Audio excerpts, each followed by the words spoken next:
नमस्कार विद्यार्थियों, परीक्षा मंथन ऑफिशियल यूट्यूब चैनल पर आप सबका स्वागत है। आज हम मध्यकालीन भारत का इतिहास प्रारंभ करेंगे। सबसे पहले मध्यकालीन भारत के इतिहास में आपको क्या पढ़ना है ये बताते हैं।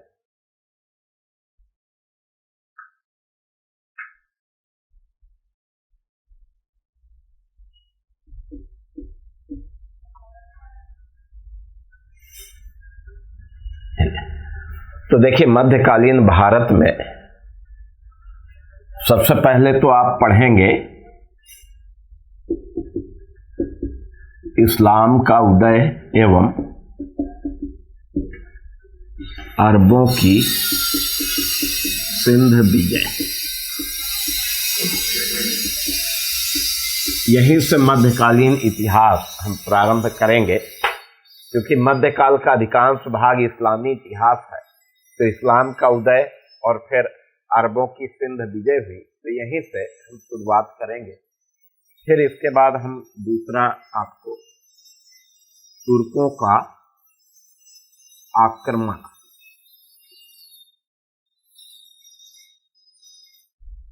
महमूद गजनवी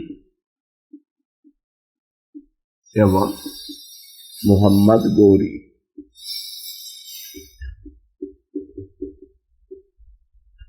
तो ये हम उसके बाद तुर्कों का आक्रमण पढ़ाएंगे। और इस टॉपिक के अंतर्गत महमूद गजनवी के भारतीय अभियानों के बारे में, मोहम्मद गोरी के अभियानों के बारे में ये चर्चा करेंगे। इसके बाद फिर दिल्ली सल्तनत, ये टॉपिक है। इसकी शुरुआत करेंगे 1206 से 1526 ईस्वी तक, ठीक है। और इसके अंतर्गत हम आपको 5 राजवंशों का सबसे पहले राजनीतिक इतिहास बताएंगे। और इन 5 राजवंशों में सबसे पहले गुलाम वंश,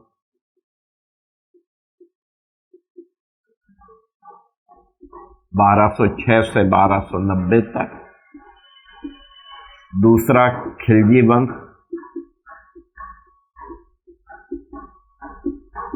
1290 से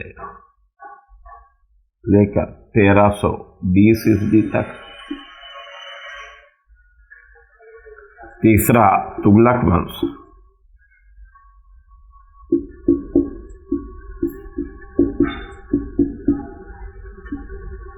1320 से 1414 ईस्वी तक।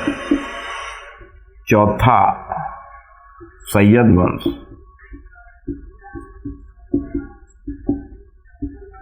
1414 से 1451 ईस्वी तक। और पांचवा लोधी वंश, 1451 से और 1526 ईस्वी तक। तो दिल्ली सल्तनत का जो राजनीतिक इतिहास पढ़ेंगे, उसके अंतर्गत हम आपको इन 5 राजवंशों के बारे में बताएंगे। अब इसके बाद आपको हम बताएंगे दिल्ली सल्तनत का प्रशासन।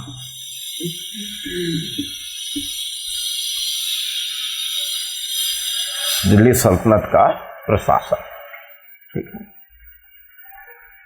फिर इसके बाद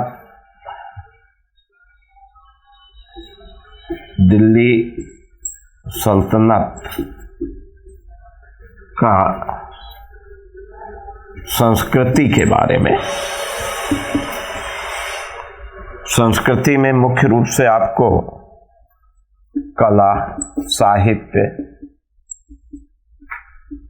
सूफी आंदोलन और भक्ति आंदोलन, ये आपको बताया जाएगा। फिर इसके बाद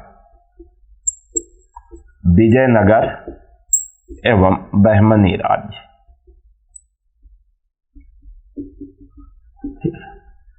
तो एक तो ये है आपका सिलेबस, अभी और है वो भी हम बताते हैं। तो ये चीजें, अब इसके बाद फिर आप देखेंगे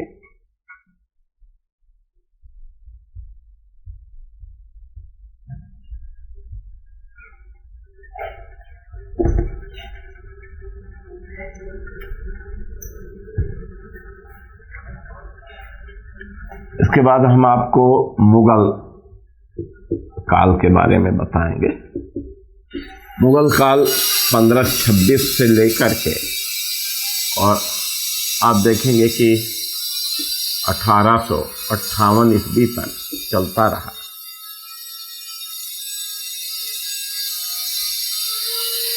अब इसके अंतर्गत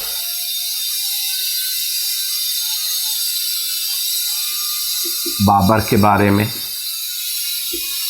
हुमायूं के बारे में, बीच में शेरशाह पढ़ना है उसके बारे में, अकबर के बारे में, जहांगीर, शाहजहां, औरंगजेब और फिर औरंगजेब के उत्तराधिकारी।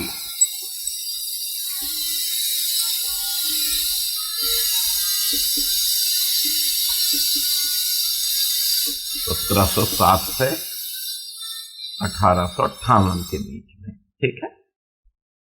तो ये मुगल वंश का राजनीतिक इतिहास, फिर मुगल कालीन प्रशासन,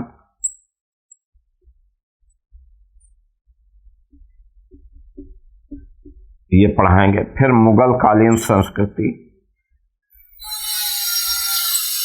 मुगल कालीन संस्कृति में स्थापत्य कला, चित्रकला, संगीत, साहित्य, ये सब चीजें। इसके बाद मराठा राजवंश, शिवाजी एवं उनके उत्तराधिकारी।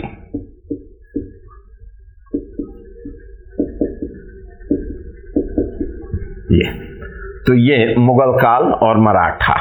तो इस तरफ से आप देखेंगे कि हम आपको मध्यकाल के अंतर्गत इन सारे टॉपिकों का अध्ययन कराएंगे, ठीक। तो ये तो पाठ्यक्रम रहा कि आपको क्या पढ़ना है। चलिए आगे बढ़ते हैं।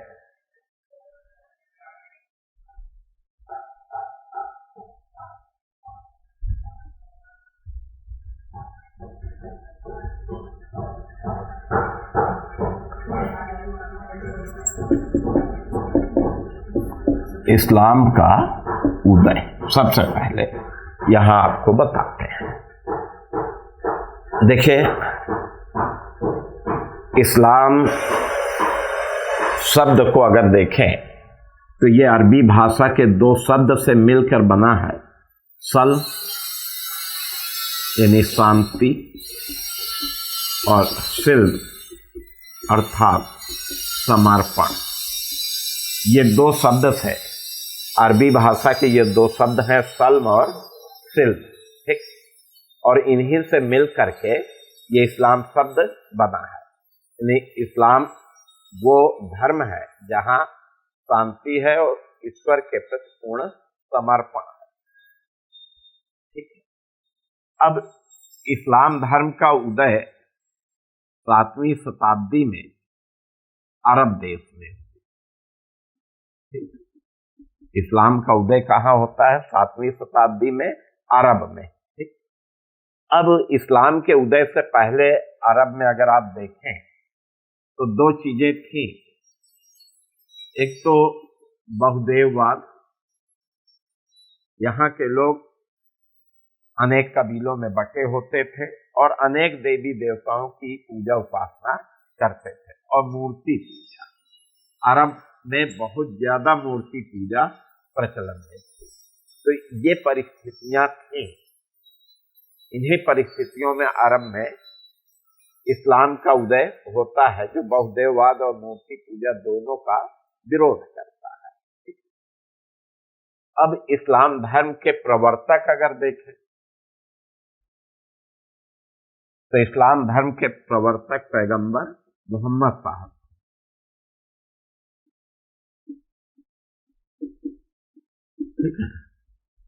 इन्होंने इस्लाम धर्म का प्रचार प्रसार किया था।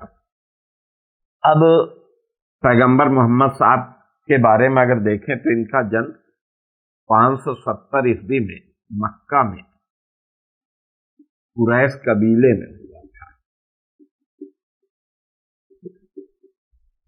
हमने बताया कि मक्का में पूरे अरब में अनेक कबीले रहते थे, कबीलाई व्यवस्था थी। तो मोहम्मद साहब का भी जन्म एक कबीले में हुआ था और उस कबीले का नाम था कुरैश कबीला। अब इनके पिता का नाम अब्दुल्ला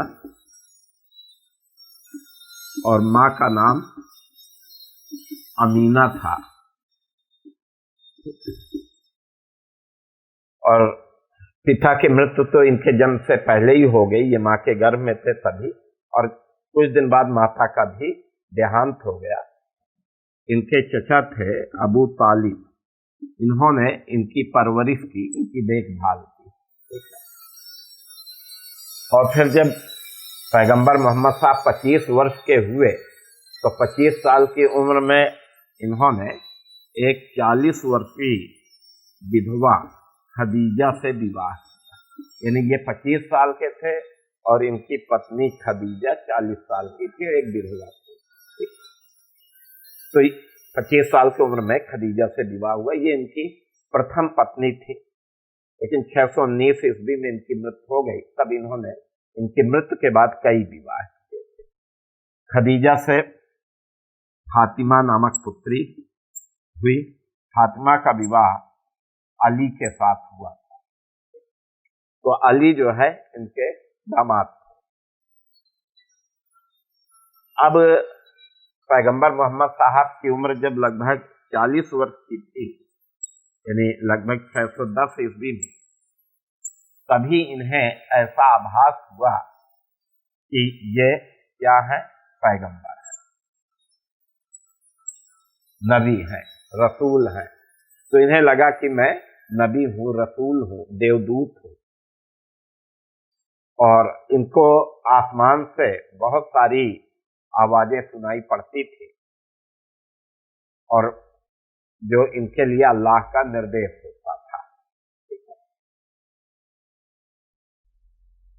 सबसे पहले पैगंबर मोहम्मद साहब ने अपनी पत्नी खदीजा को इस्लाम का उपदेश दिया। खदीजा इनकी प्रथम शिष्या बनी। तो खदीजा को इन्होंने प्रथम उपदेश दिया था। इसके बाद फिर इन्होंने इस्लाम धर्म का प्रचार प्रसार करना प्रारंभ किया।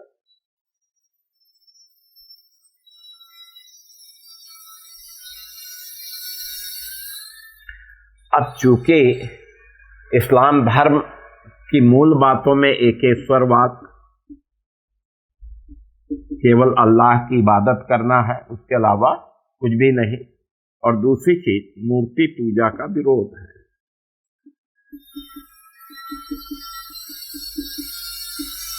ठीक है, तो एकेश्वरवाद और मूर्ति पूजा का विरोध, ये दो चीजें। और जबकि अरब में अधिकांश कबीलों के मुखिया के आजीविका का मुख्य साधन मूर्ति पूजा था। तो यही कारण है कि मक्का में पैगंबर मोहम्मद साहब का व्यापक विरोध शुरू हुआ। और जब विरोध शुरू हुआ तो 622 ईस्वी में इन्होंने मक्का छोड़ा और मक्का से ये मदीना चले आए। ठीक है, मक्का से कहां आ जाते हैं, मदीना। अब इसी घटना को हिज्र बोलते हैं। यहीं से हिजरी संवत। तो पैगंबर मोहम्मद साहब के मक्का से मदीना जाने के उपलक्ष्य में ये हिजरी संवत की शुरुआत होती है। हिज्र माने गमन करना, एक स्थान छोड़ करके दूसरे स्थान पर जाना। इस चीज को क्या कहते हैं, हिज्र करना। और इस यहीं से फिर हिजरी संवत की शुरुआत होती है। तो ये एक घटना इनके मक्का से मदीना जाने के उपलक्ष्य में घटती है। अब इसके बाद ये मदीना पहुंचे और मदीना थोड़ा प्रगतिशील लोगों का शहर था और यहाँ लोगों ने इनका स्वागत किया, बड़ी संख्या में इनके यहाँ अनुयायी बने और फिर पैगंबर साहब मदीना को ही केंद्र बना करके इस्लाम का प्रचार प्रसार किया। अब मदीना में आप देखेंगे कि ये अपने अनुयायियों के धार्मिक नेता तो थे, लेकिन क्योंकि इनके अनुयायियों ने इनसे आग्रह किया कि देखिए आप हमारे धार्मिक नेता तो हैं, लेकिन आप हमारी रक्षा भी करें, जो शत्रु है उनसे हमें बचाएं। तो फिर आप देखेंगे कि ये राजा का भी काम किए, सेनापति का भी काम किए, न्यायाधीश का भी काम किए, ये कार्य भी करते हैं। अंत में अपने अनुयायियों को संगठित करके इन्होंने मक्का पर आक्रमण किया और मक्का वासियों को पराजित करके उन्हें भी अपना अनुयायी बनाया। तो मक्का के लोग भी अंततः इनके अनुयायी बन जाते हैं। 632 ईस्वी में मदीना में ही इनकी मृत्यु हो जाती है, वहीं इनका दरगाह स्थित है।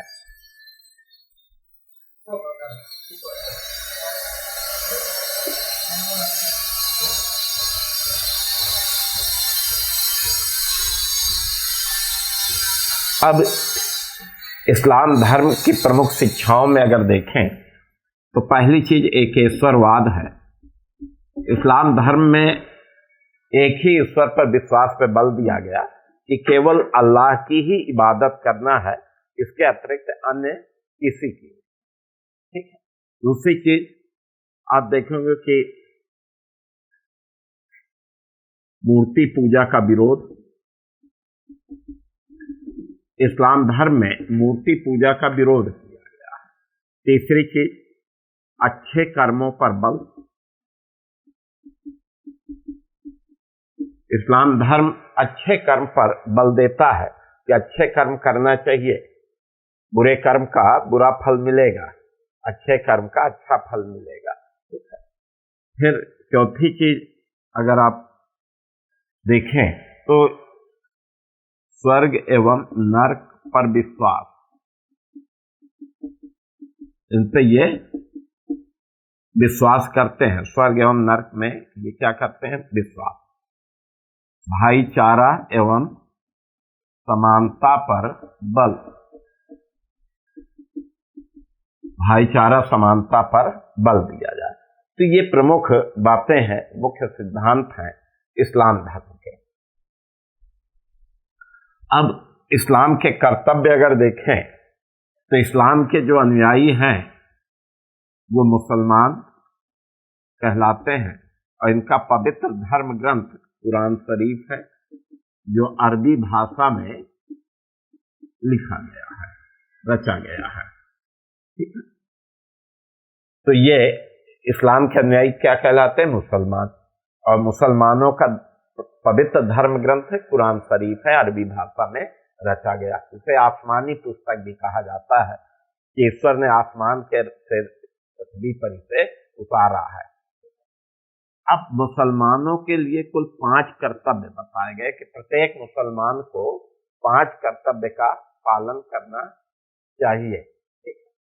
और पहला कर्तव्य है कलमा। और यहाँ कलमा का यह अर्थ होता है कि अल्लाह पर विश्वास। कोई भी काम करें पहले ईश्वर पर विश्वास रखें, उनका मंत्र पढ़ें। कलमा में ईश्वर का एक मंत्र पढ़ा जाता है। ठीक है। तो वो उसके माध्यम से अल्लाह और पैगंबर पर विश्वास प्रकट किया जाता है। फिर नमाज।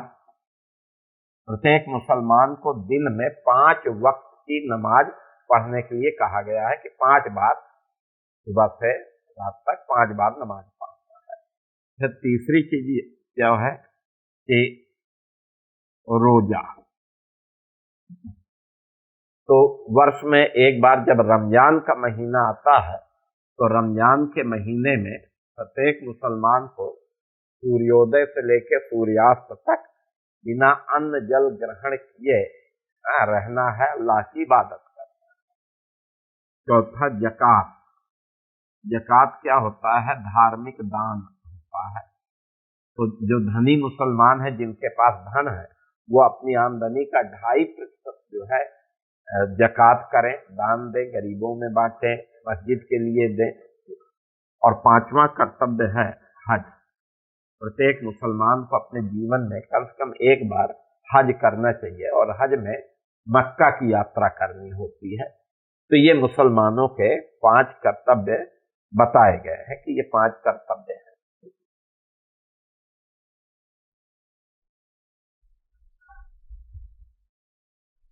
अब 632 ईस्वी में पैगंबर मोहम्मद साहब की मृत्यु हो गई। पैगंबर मोहम्मद साहब जिन क्षेत्रों पर अधिकार किए, वो एक तरह से उन पर धार्मिक राज्य की स्थापना की और उस धार्मिक राज्य को खिलाफत बोलते हैं। खिलाफत की स्थापना की, धर्म राज्य, धार्मिक राज्य। अब पैगंबर साहब के बाद खिलाफत की देखभाल के लिए खलीफाओं का उदय हुआ। पैगंबर साहब के बाद कौन आते हैं? खलीफा लोग आते हैं। खलीफा का मतलब होता है मुसलमानों का धार्मिक नेता। संसार के मुसलमानों का एक धार्मिक नेता होगा जो खलीफा कहलाएगा। अब पैगंबर साहब के बाद अगर देखा जाए तो पहले शुरू में 4 खलीफा हुए, उन्हें पवित्र खलीफा नाम दिया गया। उसका कारण यह है कि ये चारों पैगंबर साहब के साथी थे।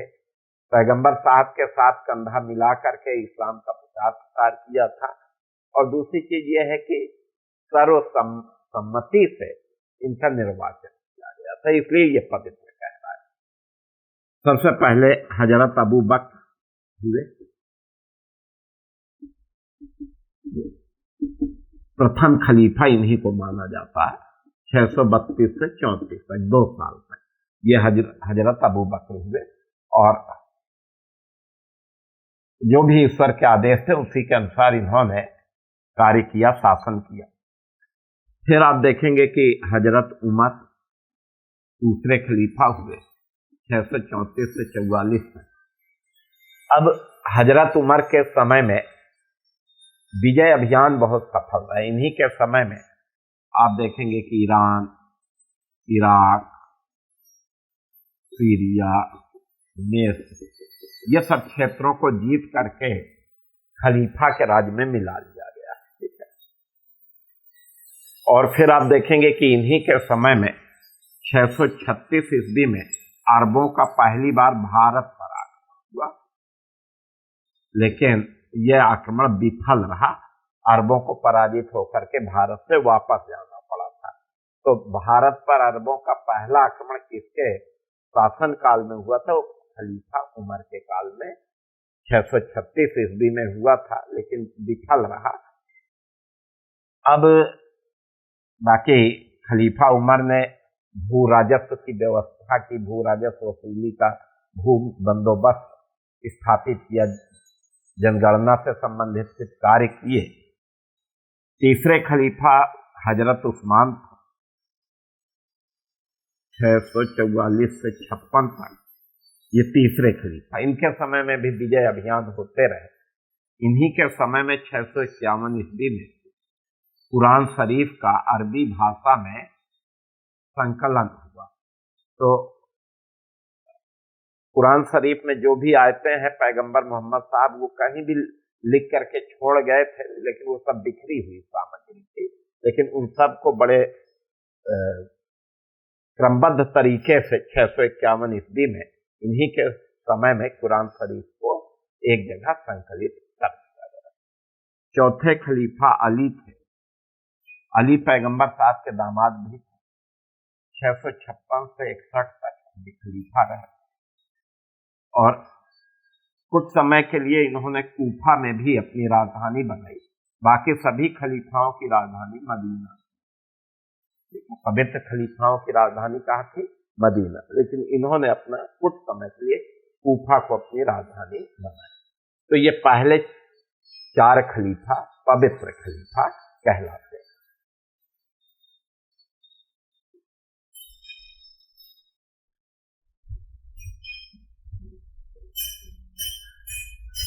इसके बाद फिर आप देखेंगे कि खिलाफत पे एक वंश की स्थापना हुई, मुबैया वंश। ये लगभग 661 से लेकर 749 ईस्वी तक इस वंश ने खिलाफत पर शासन किया। सॉरी, इसको मुबैया की जगह उमैया वंश, उमैया वंश ये लिखेंगे, ठीक है। तो उमैया वंश का शासन 661 से 749 ईस्वी। अब उमैया वंश का संस्थापक कौन था? मुबैया नामक व्यक्ति था, ठीक है। तो 661 ईस्वी में इसने अली के पुत्र हसन को गद्दी से हटा करके खुद खिलाफत पर अधिकार कर दिया और फिर इसने उमैया वंश की स्थापना की। इसने मदीना की जगह दमिश्क को अपनी राजधानी बनाई और फिर उमैया वंश के खलीफाओं की राजधानी दमिश्क हो गई। ये लोग दमिश्क आ गए और दमिश्क से ही शासन करते रहे। अब उमैया वंश को अगर देखा जाए तो लगभग 749 ईस्वी तक इन्होंने शासन किया। यहाँ आपको केवल इतना ध्यान में रखना है कि कहाँ से शासन किए, इनकी राजधानी कहाँ थी, तो उत्तर देना है दमिश्क। इन्हीं के शासन काल में, यानी उमैया वंश के शासन काल में, जब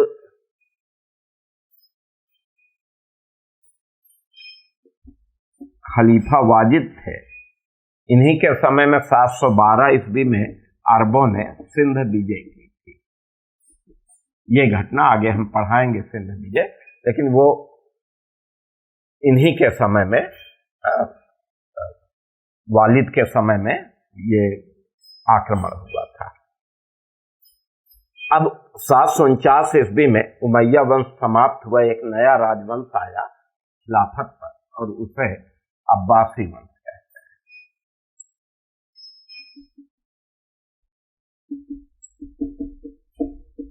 749 से 1200 आप देखेंगे कि 58 ईस्वी तक ये रहे। अब अब्बासी वंश को देखें तो अब्बास सफ्फाह नामक एक व्यक्ति थे। इन्होंने ईरानियों के सहयोग से 749 ईस्वी में उमैया वंश को समाप्त कर दिया और खुद ये खलीफा बन गए। तो अब्बासी वंश के संस्थापक कौन थे? अब्बास सफ्फाह, ठीक है। एक तो ये चीज। फिर इस वंश में हारून अल रशीद एवं अल मामून ये बड़े महत्वपूर्ण खलीफा हुए थे। तो इस वंश में ये दो बड़े चर्चित और महत्वपूर्ण खलीफा हुए। अब्बासी वंश के खलीफाओं ने अपनी राजधानी बगदाद बनाई। तो पवित्र खलीफाओं की राजधानी मदीना, उमैया वंश की राजधानी दमिश्क और अब्बासी वंश के खलीफाओं की राजधानी बगदाद। अब अब्बासी वंश के खलीफाओं ने ही सर्वप्रथम भाईचारा और समानता को व्यवहारिक रूप बना दिया। यानी ये इस्लाम धर्म में तो था, लेकिन व्यवहार में लागू करने का श्रेय अब्बासी खलीफाओं को जाता है। 1258 ईस्वी में मंगोल आक्रमणकारी हलाकू खां था, मंगोल था ये, इसने बगदाद पे आक्रमण और फिर खलीफा मुस्तकीम थे, इनका युद्ध हुआ हलाकू खां और मुस्तकीम के बीच में, और उसी युद्ध में मुस्तकीम मारे गए। और इस तरह से आप देखेंगे कि अब्बासी वंश का अंत हो जाता है। इनके जो वंशज थे वो भाग करके मिस्र में शरण लिए थे।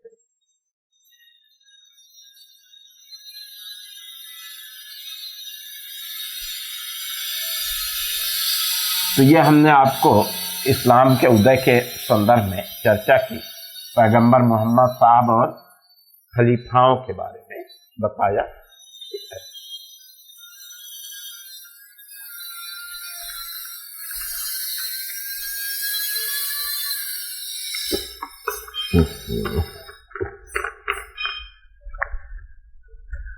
अरबों की सिंध विजय।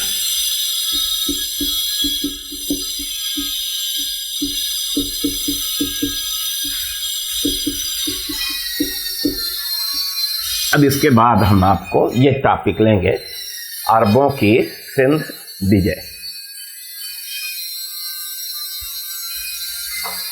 देखिए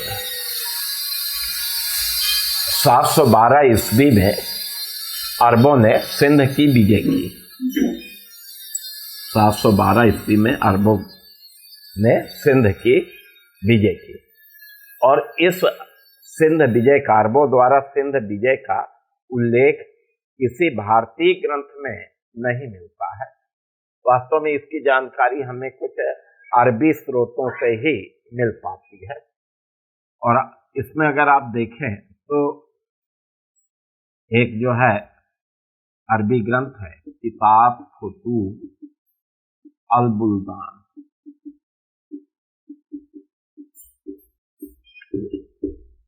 तो किताब फुतूह अल बुल्दान ये अरबी भाषा का ग्रंथ है और इसी ग्रंथ से हमें अरबों की सिंध विजय की जानकारी मिलती है, ठीक है। और एक है चचनामा, ये भी अरबी भाषा का ग्रंथ है और इससे भी हमें अरबों की सिंध विजय की जानकारी प्राप्त होती है। तो ये दो स्रोत हैं जिससे हमें अरबों की सिंध विजय की चर्चा मिलती है। अब सिंध विजय का कारण अगर देखें कि अरबों के सिंध विजय के क्या कारण थे, तो इसके कई कारण थे। एक कारण राजनीतिक था और राजनीतिक कारण यह था कि अरब जो है क्षेत्र विस्तार करना चाहते थे और वो प्रयास कर ही रहे थे और उसी क्रम में भारत तक क्षेत्र विस्तार के लिए ये पहुंच गए। दूसरा कारण आर्थिक था और आर्थिक कारण यह था कि उस समय अरब की अर्थव्यवस्था बहुत अच्छी नहीं थी और भारत उस समय एक समृद्ध देश था, सोने की चिड़िया कहलाता था। तो फिर अरबों के मन में आया कि अगर भारतीय क्षेत्रों की विजय होगी तो हमें अत्यधिक धन मिल जाएगा और हमारी अर्थव्यवस्था सुदृढ़ हो जाएगी। तीसरा धार्मिक कारण था। धार्मिक कारण यह था कि इस्लाम धर्म का ये प्रचार प्रसार करना चाहते थे, क्योंकि भारत मूर्ति पूजकों का देश था। तो ये चाहते थे कि भारत में मूर्ति पूजा को समाप्त कर इस्लाम धर्म का प्रचार प्रसार किया जाए। चौथा तात्कालिक कारण। अब तात्कालिक कारण यह माना जाता है कि कुछ अरबी व्यापारियों के जहाज थे जो सिंध के बंदरगाह देवल के निकट समुद्री लुटेरों द्वारा लूट लिए गए और जब इसकी जानकारी खलीफा को लगी तो खलीफा ने सिंध के शासक दाहिर से छत पूर्ति के लिए कहा कि आपके क्षेत्र में हमारे जहाज लूट लिए गए हैं, उसकी आर्थिक छत पूर्ति आप करें। लेकिन दाहिर जो है छत पूर्ति करने से इनकार कर दिया और यही कारण कि अरबों ने फिर सिंध पर आक्रमण कर दिया। ऐसा तात्कालिक कारण माना जाता है, ठीक है। तो ये तो हमने आपको कारण बताए।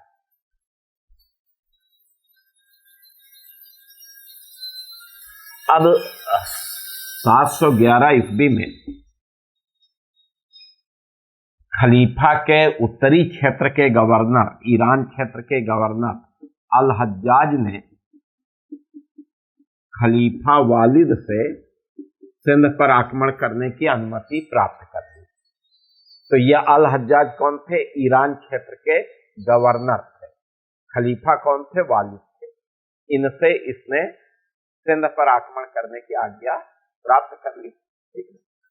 अब अल हज्जाज ने सबसे पहले 711 में उबैदुल्ला के नेतृत्व में सिंध पर आक्रमण भेजा, लेकिन ये विफल रहा। उबैदुल्ला पराजित हुआ, मारा गया।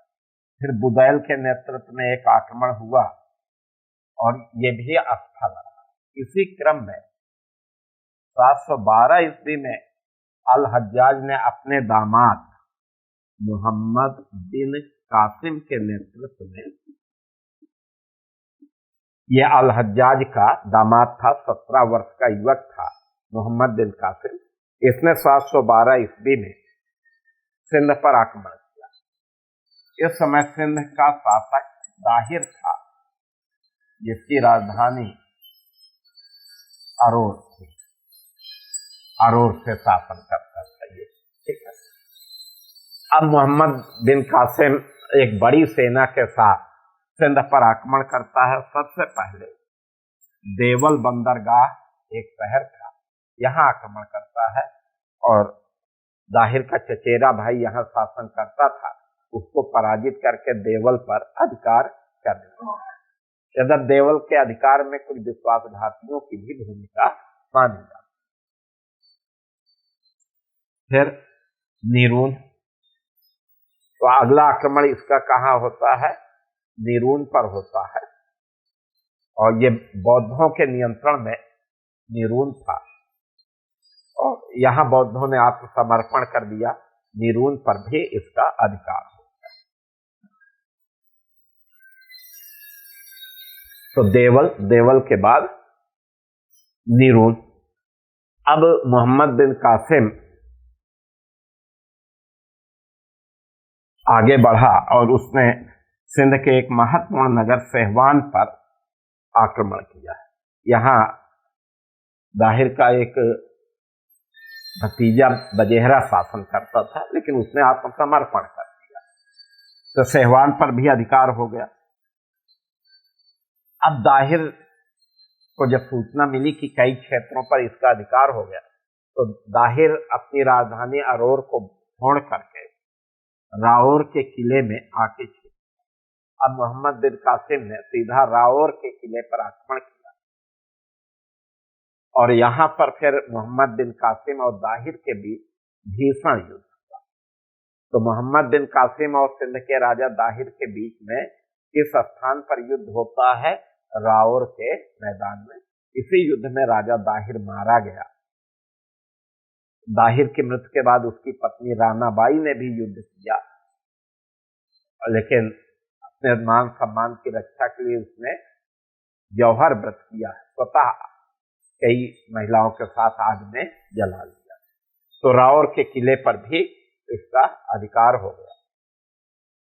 इसके बाद सिंध का एक और महत्वपूर्ण नगर ब्राह्मणाबाद था, यहाँ मोहम्मद बिन कासिम ने आक्रमण किया और ब्राह्मणाबाद पर भी इसका अधिकार हो गया। इसके बाद फिर अरोर, यह सिंध की राजधानी थी अरोर, और यहाँ पर आप देखेंगे कि इसने आक्रमण किया और दाहिर के एक पुत्र से युद्ध हुआ, वो पराजित होकर भाग गया और राजधानी अरोर पर अधिकार हो गया। तो इस तरह से आप देखेंगे मोहम्मद बिन कासिम ने देवल, नीरून, सेहवान, राओर, ब्राह्मणाबाद, अरोर, इन पर आक्रमण करके सिंध को जीत लिया। फिर 713 ईस्वी में इसने मुल्तान पर आक्रमण किया, और यहां भी विश्वासघातियों के सहयोग से आप देखेंगे मुल्तान के किले पर इसका अधिकार हो गया। और यहां से मोहम्मद बिन कासिम को इतना ज्यादा सोना मिला कि मुल्तान को स्वर्ण नगरी के नाम से पुकारा जाने लगा। मुल्तान को स्वर्ण नगरी कहा गया। तो इस तरह से आप देखेंगे कि मोहम्मद बिन कासिम ने सिंध और मुल्तान पर अधिकार कर लिया। मोहम्मद बिन कासिम पहला मुस्लिम शासक था जिसने भारत में जजिया कर लगाया। इसने सिंध के हिंदुओं से जजिया कर वसूल किया था।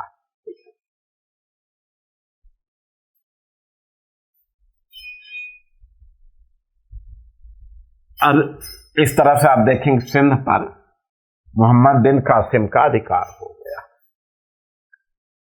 अब मोहम्मद बिन कासिम की विजय यानी अरबों की विजय, या उसको ईसा करते हैं अरबों की विजय अथवा दाहिर की पराजय के कारण।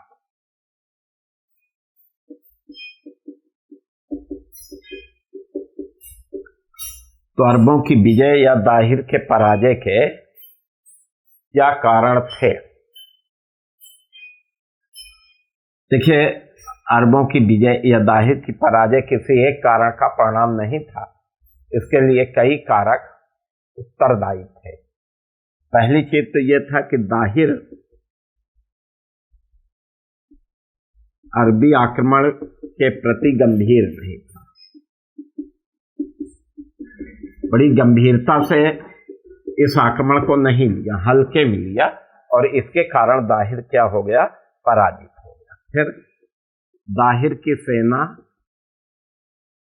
दाहिर की कमजोर सैन्य व्यवस्था।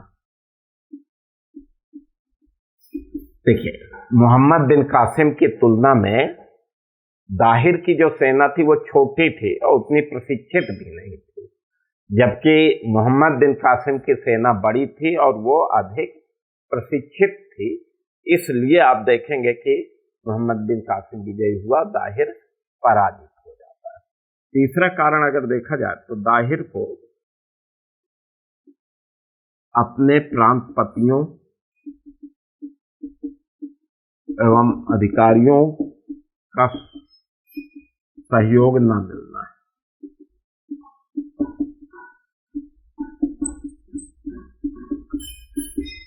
इसके प्रांतपति और इसके अधिकारी जो है दाहिर से असंतुष्ट थे और इसलिए पूरी तरह से सहयोग नहीं किए, और कुछ तो मोहम्मद बिन कासिम के साथ मिल भी गए। इस कारण से भी ये पराजित हुए। दाहिर की प्रजा में असंतोष।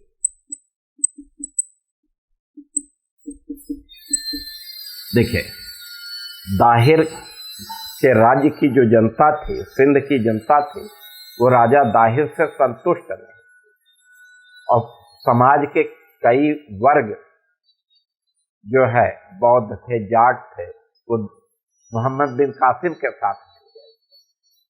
तो दाहिर की प्रजा में दाहिर के प्रति असंतोष था।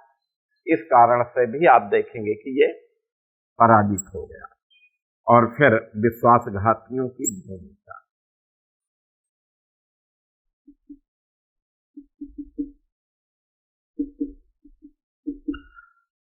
दाहिर की पराजय में विश्वासघातियों की भी भूमिका रही है, और आप देखेंगे कि देवल और मुल्तान की विजय में विश्वासघातियों ने महत्वपूर्ण भूमिका अदा की।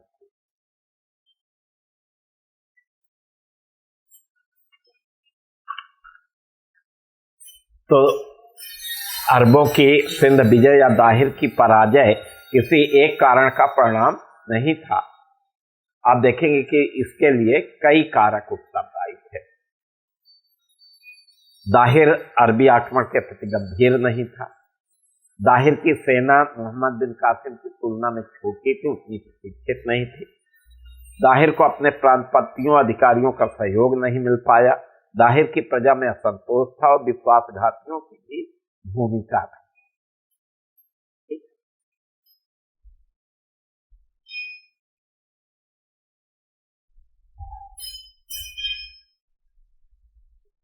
अब अरबों की सिंध विजय का प्रभाव अगर देखें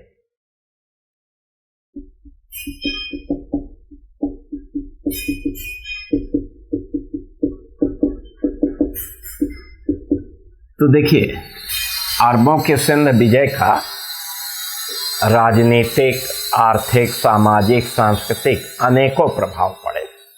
अगर यद्यपि राजनीतिक प्रभाव कम पड़ा अन्य की तुलना में, अरबों के सिंध विजय का राजनीतिक प्रभाव कम पड़ता है। ठीक है, एक तो ये चीज, लेकिन फिर भी अरबों ने भारत में जो भी शासन व्यवस्था स्थापित की, आगे चल करके आप देखेंगे कि तुर्क, अफगान और मुगलों की शासन व्यवस्था में वो तत्व देखने को मिलते हैं। एक तो ये आर्थिक प्रभाव भी पड़ता है। अरबों का सिंध विजय का आर्थिक प्रभाव अगर देखें तो देखिए, भारत में व्यवस्थित ढंग से ऊंट पालन, यद्यप भारत में ऊंट पालन होता था पहले से, लेकिन जब अरबों ने सिंध विजय की तो ऊंट पालन की विधि बहुत अच्छे ढंग से यहाँ शुरू हुई। फिर आप देखेंगे कि खजूर की बागवानी, अरबों के सिंध विजय के बाद यहाँ खजूर की बागवानी भी अच्छे ढंग से शुरू हुई। चर्म शिल्प, अरबों के सिंध विजय के बाद सिंध में चर्म शिल्प का तेजी से विकास होता है, क्योंकि सामाजिक धार्मिक कारणों से भारत में चर्म शिल्प को बहुत प्रोत्साहन नहीं मिल पा रहा था, लेकिन अरबों के सिंध विजय के बाद चर्म शिल्प को अत्यधिक प्रोत्साहन मिला। ठीक है, तो चर्म शिल्प को प्रोत्साहन मिला। फिर मुद्रा अर्थव्यवस्था का विकास हुआ। अरबों के सिंध विजय के बाद आप देखेंगे कि सिंध का अंतरराष्ट्रीय स्तर पर व्यापार शुरू हुआ, तो मुद्रा अर्थव्यवस्था का तेजी से विकास होता है। फिर नगरीकरण की प्रक्रिया, अरबों के सिंध विजय के बाद सिंध में अनेक नगर बसाए गए। आप देखेंगे कि सहवान, ठट्ठा, महफूजा, ये सब नगर इनकी विजय के बाद बसाए गए। तो ये आर्थिक प्रभाव को भी आप देख सकते हैं। इसके अतिरिक्त सामाजिक क्षेत्र में भी प्रभाव पड़ता है।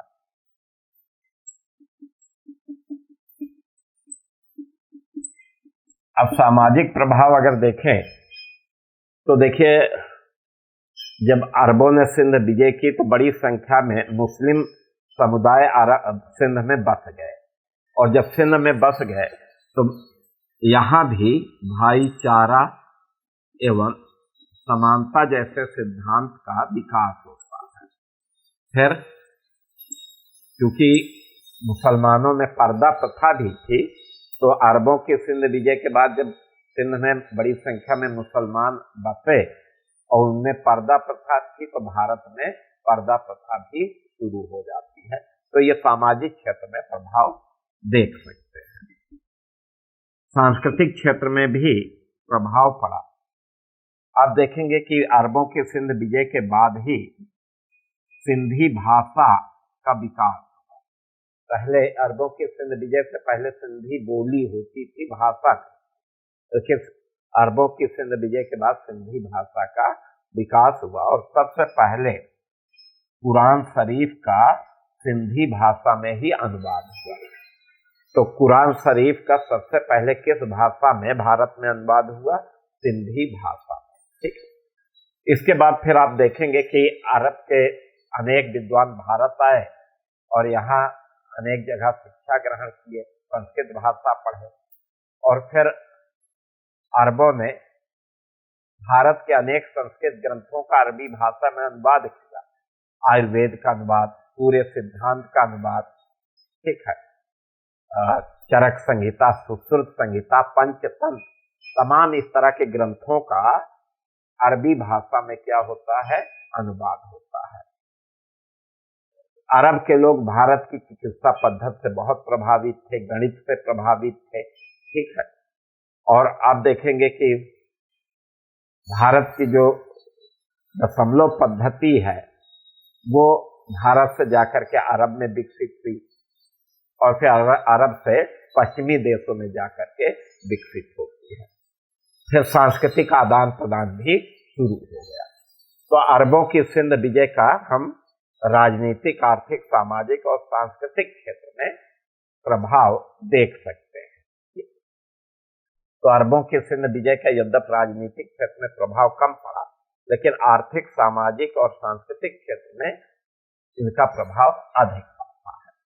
तो ये हमने अरबों की सिंध विजय के बारे में चर्चा की कि ये अरबों की सिंध विजय थी, जिसके अंतर्गत हमने आपको बताया कि अरबों के सिंध विजय की जानकारी किस स्रोत से मिलती है। तो दो अरबी ग्रंथ हैं, किताब फुतूह अल बुल्दान और चचनामा, ये जानेंगे। फिर अरबों की सिंध विजय किसके नेतृत्व में हुई? मोहम्मद बिन कासिम के, उसी ने विजय की। तीसरी चीज, अरबों की सिंध विजय कब हुई? 712 ईस्वी में। उस समय सिंध का शासक कौन था? राजा दाहिर था। भारत में सर्वप्रथम किस मुस्लिम शासक ने जजिया कर लगाया? मोहम्मद बिन कासिम ने लगाया। ठीक है। सिंध की राजधानी अरोर थी। किस युद्ध में राजा दाहिर मारा गया? राओर के युद्ध में। तो ये कुछ तो तथ्यों के बारे में जो आपको ध्यान में रखना है। बाकी सिंध विजय के क्या कारण थे वो हमने आपको बताया, राजनीतिक, आर्थिक, धार्मिक, तात्कालिक कारण। इसके अतिरिक्त दाहिर की पराजय के क्या कारण थे वो हमने चर्चा की। और अंत में आपको हमने बताया कि अरबों की सिंध विजय का क्या प्रभाव पड़ा। 713 ईस्वी में मोहम्मद बिन कासिम की बड़ी कष्टपूर्ण ढंग से मृत्यु हुई। ठीक है। अब वो मृत्यु को लेकर के विवाद है, लेकिन कहा जाता है कि खलीफा के आदेश से मोहम्मद बिन कासिम को जो है चमड़े में सिल करके, खाल में सिल करके दमिश्क भेज दिया गया था। उसी में उसकी मृत्यु हो गई। अब इसके पीछे तमाम कारण बताए जाते हैं, वो सब बहुत महत्वपूर्ण नहीं है, लेकिन इतना जाने कि मोहम्मद बिन कासिम की जो मृत्यु है वो बहुत कष्टपूर्ण है। तो विद्यार्थियों, आज हमने आपको जो है इस्लाम के उदय के बारे में बताया, वो देखिए पैगंबर मोहम्मद साहब और खलीफाओं के बारे में, और दूसरा अरबों की सिंध के विजय के बारे में। ठीक है। तो आज की क्लास तो बस यहीं तक, और कल हम इसके आगे तुर्कों का आक्रमण, महमूद गजनवी का आक्रमण और मोहम्मद गोरी का आक्रमण, ये तुर्कों का आक्रमण है। तो कल के लेक्चर में ये टॉपिक हम लेंगे। धन्यवाद।